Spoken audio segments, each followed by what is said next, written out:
é por que a gente busca transformações e elas são tão difíceis de serem executadas? Por que tudo não acontece de uma forma mais tranquila e a educação se transforma na velocidade da nossa imaginação? Eu acho que esse é um problema sistêmico, quer dizer, é um sistema muito grande de problemas e causas e tudo mais, mas uma me intriga bastante, que é o reconhecimento. E o que eu queria conversar com vocês um pouco hoje é sobre a questão de o que a gente reconhece no sistema de educação formal e o que a gente reconhece na vida. Geralmente, o sistema formal ele dá títulos e certificados para a gente, né? É uma coisa que é tão óbvia que a gente esquece de ver que na história da humanidade nem sempre foi assim. Na Idade Média, por exemplo, os artesãos, essas coisas, eles tinham outras formas que não eram exatamente um diploma. Era quase que um passaporte, que, na medida que as pessoas iam aprendendo, elas iam recebendo reconhecimentos dos vários artesãos. Então, isso é uma coisa bem interessante. A gente vive uma época em que os reconhecimentos são dados por papéis, são coisas analógicas, elas não são digitais, e que isso é que diz se a gente vai para uma boa faculdade, ou se a gente vai fazer um bom mestrado, ou se a gente vai conseguir um bom emprego. O problema é que esse radar ele é descalibrado com as coisas que a gente vive hoje. Hoje a gente aprende de outra forma. Quer dizer, a forma tradicional como a gente aprende, no sistema formal de educação, da educação básica, depois do ensino superior, ele não dá conta de todas as possibilidades que a gente tem. E, sendo bem sincero, eu acho que ninguém tem dúvida que a gente é muito mais do que os títulos que a gente tem. A gente tem muito mais habilidade do que aquelas habilidades que são descritas nos diplomas, nos certificados. E isso daí está causando um descompasso cada vez maior na vida da gente. A gente tem grandes potenciais que eles não são vistos, porque a gente tem uma forma muito restrita de poder enxergar o que são as pessoas e reconhecer nelas o que elas fazem e o que elas são. Isso causa com que a gente tenha um descompasso entre aquilo que é visível e aquilo que é invisível, né? Existe uma área muito grande da vida da gente que ninguém sabe, ou é muito difícil de comprovar, ou quando a gente vai buscar um emprego, ou quando a gente vai buscar uma pós, uma especialização, isso não é levado em conta. E cada vez mais isso é mais frequente. E esse descompasso causa um problema muito sério, porque cada vez mais a gente tem mais possibilidades de aprendizado, só que isso daí não é visto como aprendizado, ele não é levado em conta na maioria das situações. Então, um grupo muito grande de educadores nos Estados Unidos, por volta de 2011, começou a pensar nisso. Como é que a gente faz para que o conhecimento que ele não é visível, ele se torne visível, né? E uma das coisas que eles viram foi que essas coisas que são invisíveis, elas podem, de alguma forma, estarem conectadas. E eles criaram um padrão de conversa entre as várias experiências de aprendizagem que a gente pode ter, e que eles chamaram isso de Open Badges, tá? São credenciais digitais abertas. O nome que a gente poderia se aproximar em português seria isso. O que é isso? São elementos que eles têm um padrão e que a gente pode, de alguma forma, levar esse reconhecimento para qualquer canto. E ele é um padrão digital. Ou seja, a gente tem como verificar se isso é verdadeiro ou não. A gente tem uma série de informações que eles carregam dentro, mas o principal deles é que todas as experiências não formais que a gente tem, elas passam a estar conectadas, porque elas seguem o mesmo padrão. E isso facilita tornar visível essas coisas que são invisíveis. Como é que é a estrutura de um Open Badge? Eu trouxe um exemplo real do do VC Maker, de um badge que é dado num curso e que sempre os badges eles têm algumas informações que são bastante claras, que definem ele. Eles têm sempre uma descrição, a descrição dessa experiência. Eles têm um critério, né? Por que o aluno, por que a pessoa recebeu esse badge, né? Quando a gente começa a trabalhar com critérios claros, critérios transparentes, as pessoas que verificam esse badge, elas podem dar valor para isso. Elas falam assim, essa experiência é uma experiência significativa para aquilo que eu estou dando valor. Por exemplo, uma faculdade, por exemplo, o próprio mercado de trabalho. Quer dizer, quando a gente enxerga de forma transparente o que é aquela experiência que ela é invisível, ela passa a contar. E isso é o que acontece com os Open Badges, né? Então, o que acontece é que a gente passa a ter um referencial muito mais rico do que um diploma apenas. A gente passa a poder ver, através dos Open Badges, dados muito mais precisos. Por exemplo, a gente sabe que esse curso tem uma determinada carga horária, que o aluno fez determinadas coisas, e a gente poderia ter dentro dele, por exemplo, um link para um vídeo do YouTube de um produto que foi criado pela criança. Quer dizer, tudo isso fica guardado, que num certificado no papel é impossível da gente colocar. Então, essas coisas trazem uma nova forma, um novo patamar de dar valor para as experiências que não são formais.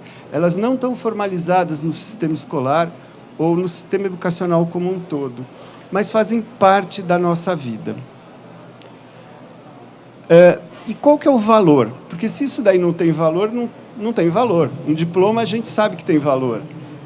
Agora, um badge, ele nem sempre tem um valor. Eu acho que esse exemplo da Unicamp, ele é embora não seja formalmente um badge, mas eles passaram a admitir, sem vestibular, os alunos que têm boas colocações nas Olimpíadas brasileiras.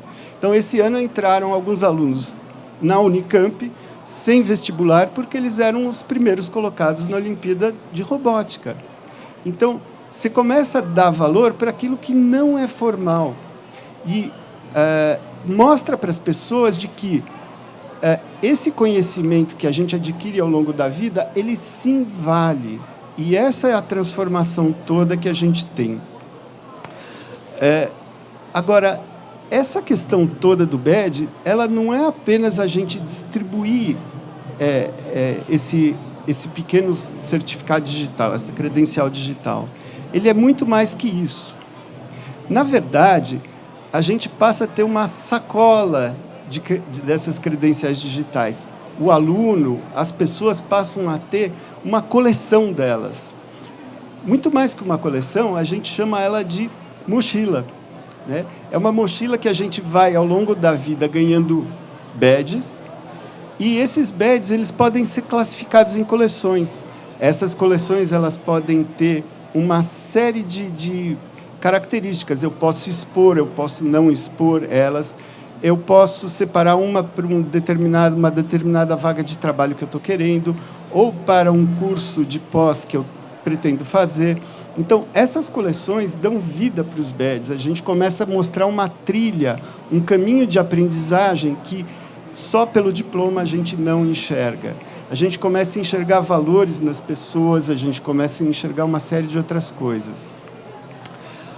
Uma outra coisa que eu queria falar para vocês é que, geralmente, a palavra badge ela causa um certo cuidado de muitas pessoas, principalmente porque a palavra badge ela tem duas vertentes. Uma vertente é dos jogos, principalmente os jogos de computador, as pessoas ganham badges, que são pontos. Então, elas ganham troféus, esses troféus muitas vezes se chamam badge. E isso daí cria um ranqueamento, cria uma classificação. Mas não é esse o caminho que os Open Badges trilham. Os Open Badges, e agradeço a Célia Sena, que é uma ex-bandeirante, de mostrar qual que é a ideia. Sempre bandeirante. Eu aprendi com a Célia uma coisa muito bonita. Os escoteiros também têm badge. Sabe aqueles certificados que eles têm carregados e tudo mais? E esses badges para os escoteiros, eles são muito mais do que uma classificação entre eles, porque eles também têm patente. Na verdade, em português, os badges para os escoteiros se chamam especialidades, tá? Mas as especialidades é aquilo que torna especial cada um deles, né? E isso faz toda a diferença. Aqui, o badge ele não surge para ranquear pessoas, ele surge para mostrar o que tem de especial no caminho de cada um. E esse caminho ele passa a ser uma coisa muito mais ampla e muito mais rica do que apenas os certificados e os diplomas que a gente carrega na vida. Então, a ideia toda é poder trazer a riqueza da vida para o reconhecimento. A última coisa que eu queria falar para vocês é que, para isso funcionar, não basta uma instituição dar o badge, dar essa credencial. Só isso não funciona. A gente precisa ter um ecossistema, né? O que basicamente tem nesse ecossistema? Sempre tem que ter alguém que emite, alguém que recebe e alguém que dá valor para isso. Se você não tiver essas três partes, a coisa não funciona. E a gente tem N exemplos de coisas que não funcionaram. Por exemplo, teve uma universidade nos Estados Unidos que ela começou a aceitar open badges de alunos do ensino médio para entrarem na universidade. Só que ela não trabalhou com as escolas de ensino médio do Estado. Então, não tinha aluno com badge para entrar na faculdade, né? Ou, muitas vezes, as escolas dão badges para os seus alunos, mas não conversaram nem com o mercado de trabalho, com as empresas, nem com as universidades, para alguém dar valor para isso. Então, se a gente não tem as três pernas, alguém que emite, alguém que recebe e alguém que dá valor para isso, esse sistema não funciona. Ele passa a ser mais um penduricalho que a gente vai colocar na página do LinkedIn, mas ele não vai ter valor. Eu acredito que uma das melhores experiências hoje em dia que a gente tem no mundo sobre o uso de Open Badges é um que é feito pela IBM. A IBM fazem 4 anos que eles trabalham com Open Badges e hoje 30% das pessoas que trabalham na IBM nos Estados Unidos, elas não têm diploma formal de faculdade. São pessoas que estudaram, parte no sistema formal, parte não, mas elas têm reconhecimentos. A IBM ela fez uma série de trabalhos, ela disponibiliza cursos, ela disponibiliza avaliações e cada uma dessas etapas elas vão dando badges, vão trazendo reconhecimento e faz com que as pessoas, e todo o processo hoje em dia de admissão da IBM, ele é conectado à ideia dos Open Badges, e faz com que você tenha uma vivacidade e um ganho para determinados grupos que eles estavam literalmente abaixo do radar, né? E eu acredito que hoje, na educação brasileira, a gente também tem isso daí de forma muito evidente. Quantos potenciais a gente enxerga na educação, quantas potenciais a gente enxerga na escola e que não se reflete nas notas, não se reflete nas médias e nos certificados, mas são pessoas que têm habilidades e que essas habilidades estão escondidas.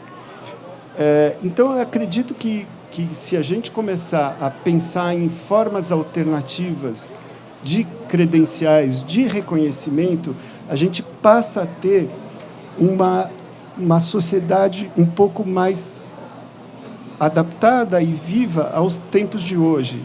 E, certamente, só isso não resolve todo o problema da educação, mas, sem dúvida nenhuma, se a gente não tiver novas formas da gente reconhecer e de a gente valorizar a educação, se a gente não mostrar de forma explícita o potencial que as pessoas têm, as habilidades e as competências que elas conseguiram de uma forma clara, a gente vai sempre estar amarrado a um sistema que prende e que não mostra todo o valor das pessoas. É isso, gente. Obrigado.